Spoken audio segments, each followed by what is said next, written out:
নমস্কার, আমি গৌতম মণ্ডল, সৃষ্টি সংস্থার ফাউন্ডার মেম্বার। সৃষ্টি সংস্থা 2007 সাল থেকে এই রকম কাজ করে আসছে।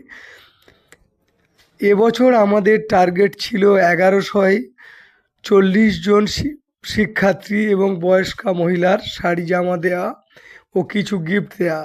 আজকের মহালয়ের পূর্ণ লগ্নে এই কাজে সাহায্য করার জন্য অমৃতা ম্যামকে আন্তরিক কৃতজ্ঞতা জানাচ্ছি। সেই সঙ্গে সকলকে বলছি, যদি তাদের কিছু সামর্থ্য থাকে আমাদের কাজে হেল্প করার, তারা করতে পারো। সৃষ্টি সংস্থার তরফ থেকে সকল ডোনার, স্পন্সর, সাপোর্টারদের আন্তরিক কৃতজ্ঞতা জানাচ্ছি।